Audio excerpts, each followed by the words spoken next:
guest will be Mr. William W.D. Bud Price, whose friend made a big goat. The Reverend He, whose church is making noise with our boys. And Happy Kind and the Mirth Makers. And me, I'm Jerry Hubbard. And now here's your host and mine, Mr. Bart Kimball.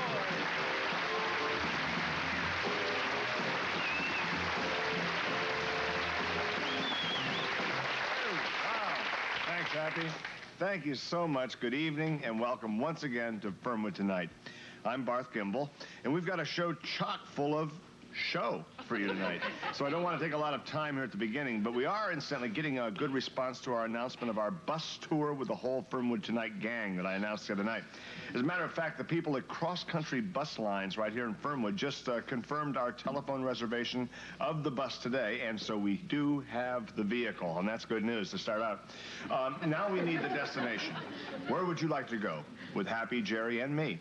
We'll take that clean-burning, diesel-fueled mother anywhere in there. So send in your reservations with that non-refundable $50 deposit and be sure to include your vote on where the tour should go. It's up to you. Incidentally, to Dan Cleary at Stop and Go Liquors, that's what it's called, where they have cold beer and free matches. Thank you. Thank you, Dan, for that case. And you're absolutely right. When it is that old, it does taste good straight. But under federal laws, I am not allowed to accept it in lieu of the $50. I'm sorry. You know how strictly they regulate buses, Dan. That's the way it is. But thanks just the same, okay? Oh, Jerry Hubbard.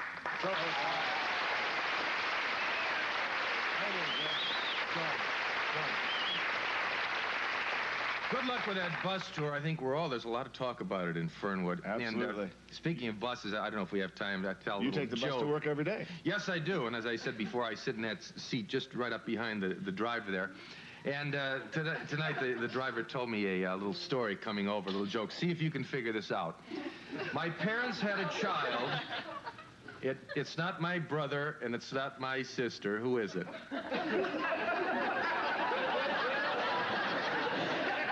Well, it's your joke, sir. I think I know the answer, but go ahead. Bob Felker.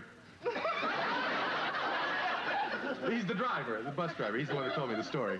That's Jerry.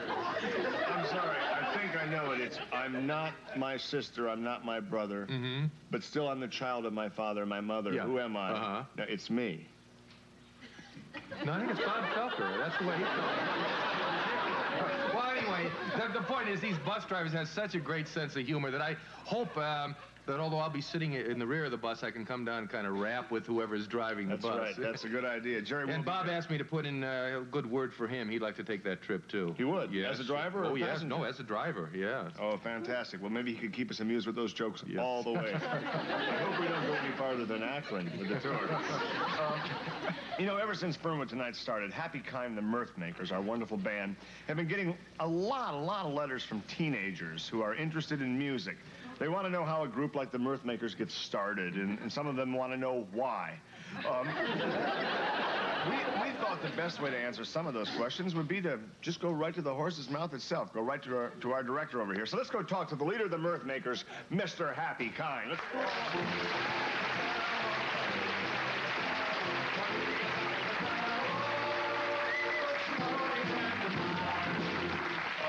How to make a guy feel at home. That's great. First of all, Happy, can the boys in the band read music? That's something we're asked all the time. Well, some of them can't read anything. But we've got a world of experience in this group right here. I'll bet you that with just this group of guys here, we've got about 300 years of experience. Is that right? Yeah, I average it all out, of course. You know. But anyway, it's a wonderful experience they've had. For example, these guys are all from big bands. Really? Big band days. This is Eddie, the bass player. And he was playing with the Musical Magpies, and we got them out of Cleveland. He came right with us. They used to play the Sportsman show up there all the time, and the House and Garden show. Do you remember him? Yeah. Well, anyway, when we're going to get together an arrangement, I want to do this for these young people that are coming up. They respect an older adult, Sure they do. Somebody 40, 42, they really think they're something. So they must really respect you, Happy. There, you can say that again. Yep. They must really respect you, Happy. That's a musician's phrase that I used. Oh, I see.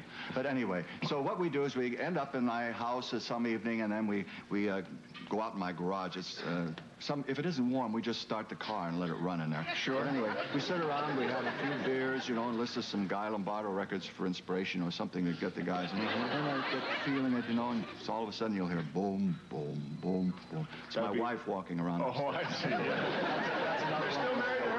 Yeah, same. Amazing. She's quite old now. By the way, and then Eddie, the bass player, will pick up that boom, boom. That would be the boom, like boom, this. boom. Mm-hmm. Yeah. Oh, that's great. Doesn't that get it? Reminds me of some song. I can't remember what it was. Oh, yeah. And how many letters? Never mind. But anyway, so then we add the drums, and Colin Bursky, our drummer, will start something like this. Kind of gets you right away, doesn't it? And then, I got one of those songbooks, and of course, Big Tommy, he isn't here tonight, but... Oh, that's right. Yeah. His parole officer, Yeah, that's great. Now, this isn't his parole. You were his roommate in prison, right? No. Or was it arson? Yeah.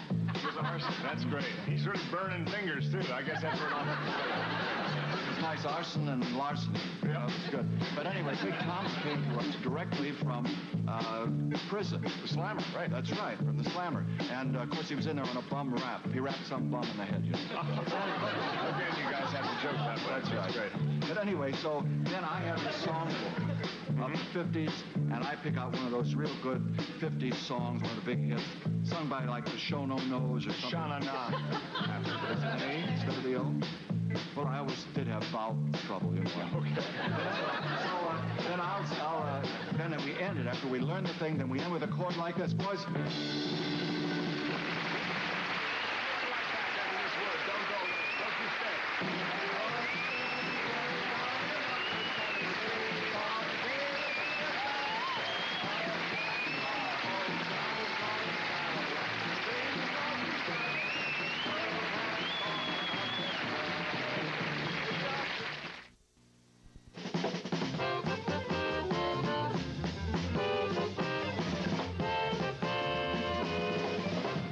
Right on it that time. They are a good band. We were just talking about that. I'd like to see more record pantomime from them, too, and a lot of the people in the audience have written in this. But they not play at all, but just look like they're playing. Yes. That's some of the pop tunes of the day, which everyone loves. Well, we'll talk to Hap about it. That's a possibility. My next guest is a familiar face and chin around town. He's, you know who I'm talking about if I say chin. Maybe you don't. He's always thinking of new ways to put Fernwood on the map and vows to keep coming back until one of them works. I think that's good. Please welcome Fernwood's unofficial, and I can't stress that enough, he is totally unofficial. There's some controversy about that. He claims he's been appointed by the mayor. A lot of people object to him using that. Well, the mayor's one of them. Yes. Yeah, the mayor hates that. Please welcome Fernwood's very unofficial ambassador at large, Mr. William W.D. Bud Prize.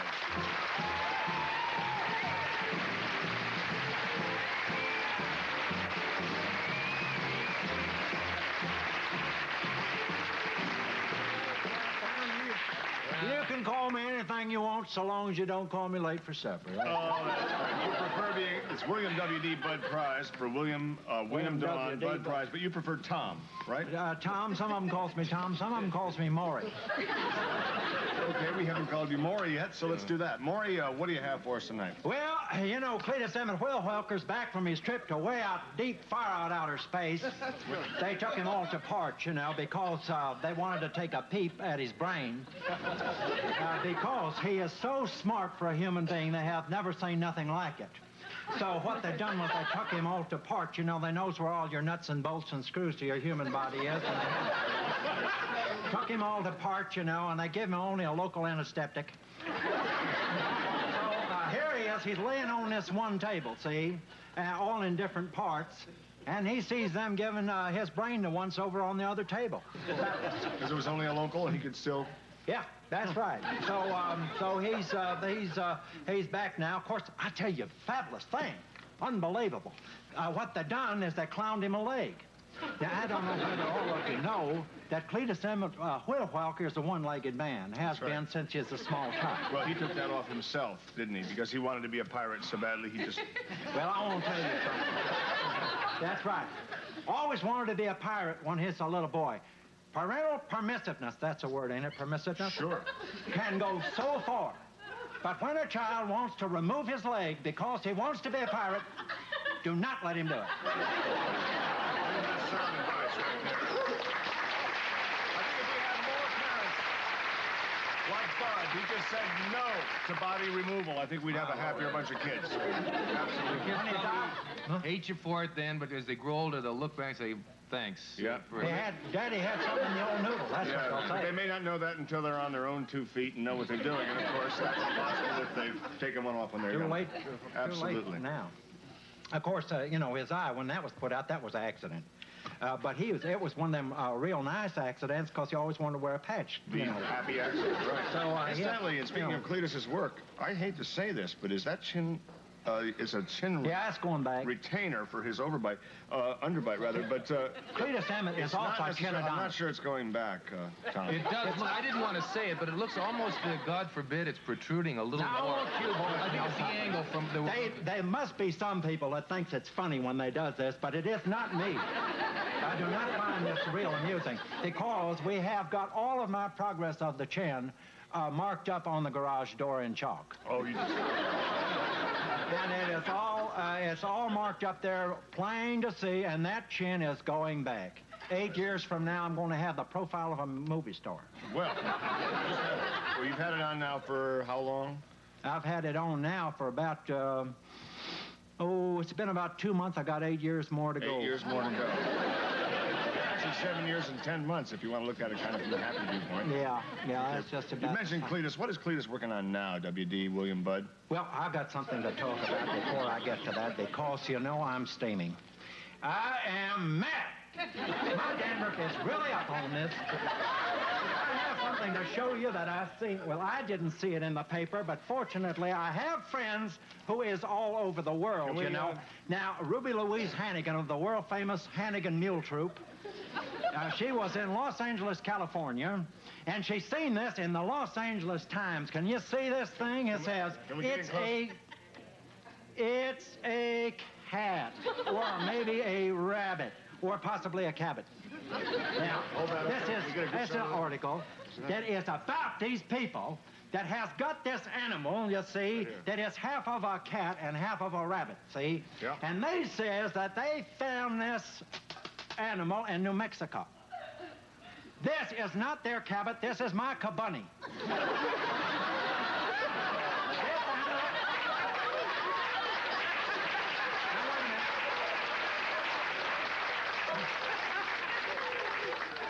At least some stalage is involved here, maybe some bunny napping. I don't know.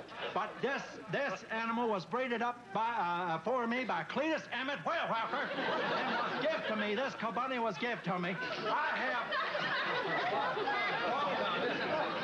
I'll tell you, steam starts coming out of here in a minute. Well, I've sent these... Things work clearly if you're calm, believe me. Absolutely. Just sit back, relax. Oh, boy. I feel like somebody pumped me up with a bicycle pump. How long take?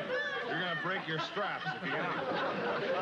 Oh, no. Shoot one of those rubber bands. We could hurt someone in the audience, so just kind of calm down. What would you make jokes about if it wasn't for me, huh? Anyway, let's get serious about this because this is a very serious subject. I sent these people a letter, a complete letter out to Los Angeles, California about this stolen cabunny. I sent this letter out to them, telling them that this is my stolen cabunny, and you know that I tell the gospel truth. That's right. Absolute gospel truth. Never stretch them. If you want fairy tales, go to Hans Christian and Amberson. Because you won't hear it from me. Now, as of this reportage, I have not heard from these people, not one word. In case the people out there do find this on the street or... I know where it is. They got it. What, does it answer to any name of any sort? Spotty. Spotty. You have a dog named Spotty. Well, yeah, I do. Your dog's name is Spotty. I do have a dog named Spotty. I like Spotty. That's why I named my cabunny Spotty. Your wife answers to Spotty. No, she don't. Well, he told me that. Now, don't look at me like that. You told me that earlier that she answers to Spotty. He'll tell you anything. Well, you know told him. me that. Well, it's Spotty on her birth certificate anyway. If she changed it later on, that's one her thing. Last name. Here's the animal. Here's the animal. Here's the host. Here's the announcer. And here's... Who knows? We'll be right back. Stay with us.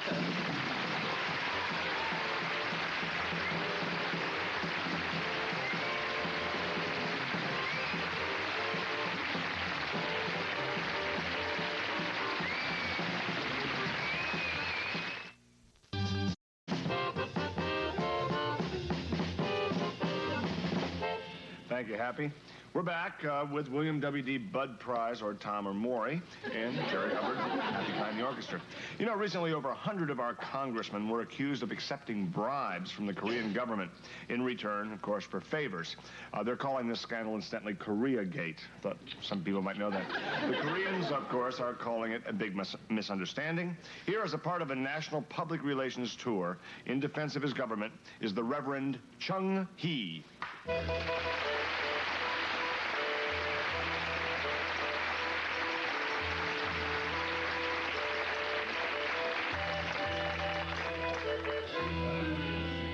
Hope this couch isn't too high for you. Reverend He, let's not beat around the bush.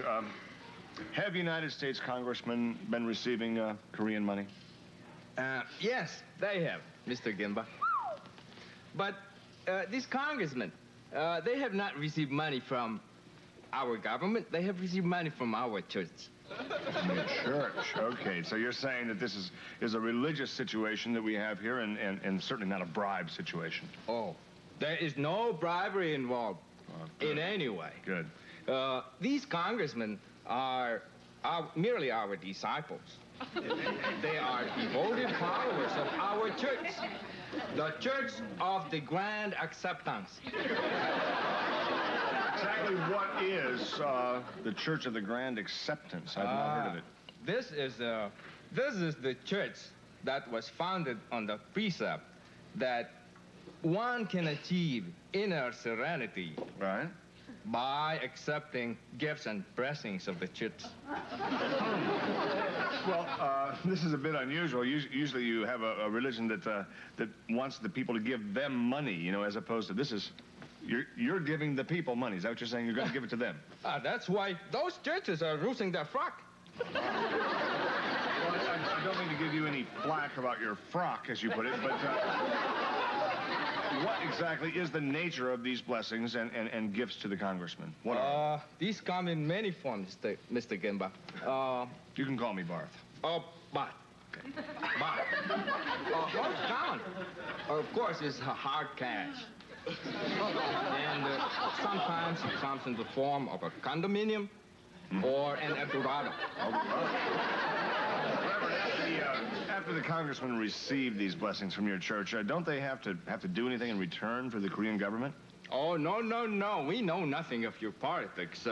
Government is your congressman's business. Sure. If, of course, in their wisdom, someone sees fit to see that a Senate bill is passed to provide military equipment, the church will not stop them. Yeah, I see. Where does your church get the money for all of these blessings they're bestowing upon our elected officials, our congressmen? Back home in Korea, we pass a correction rate among our poor, unselfish flock. Okay, your flock. What would you say is your average contribution there? Oh, $1 here, $1 there, and 200 million big ones from the Korean government. Sounds a bit like that laundered money to me. You know what I mean, Reverend? They probably picked that up from the Chinese. In by 10, solvent by 4. Right. Starts those bills, it's hard to fold them and put them in your pocket. Absolutely. If you don't have your ticky.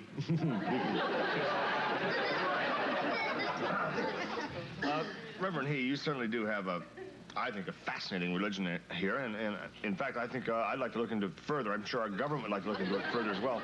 Having you here might turn out to be a blessing in disguise, if you catch my drift. I gotcha. Right on, Rev. We'll be right back after this word. Don't go away.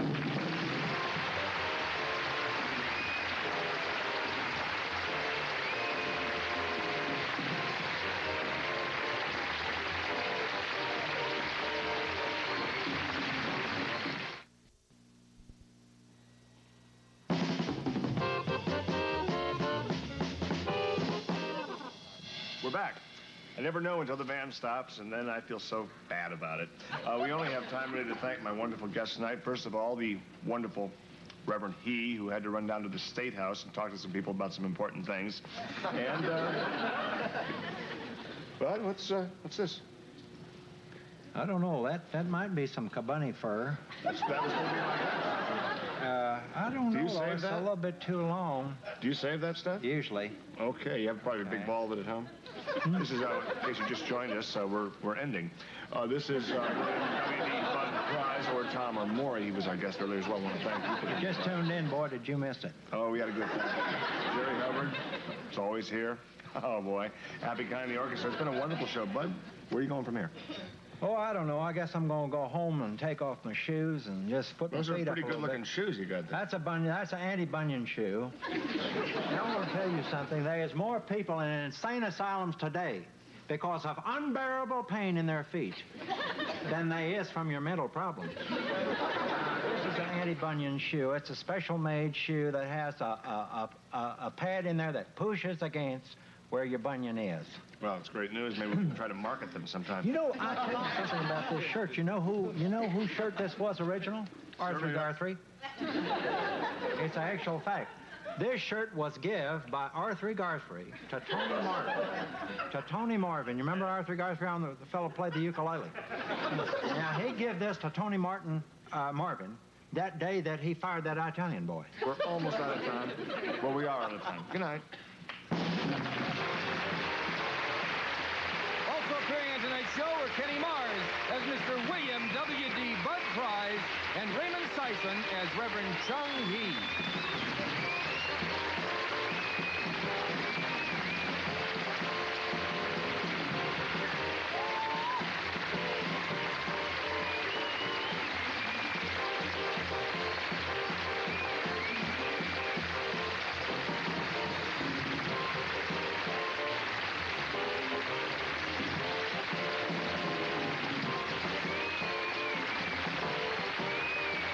Rise to a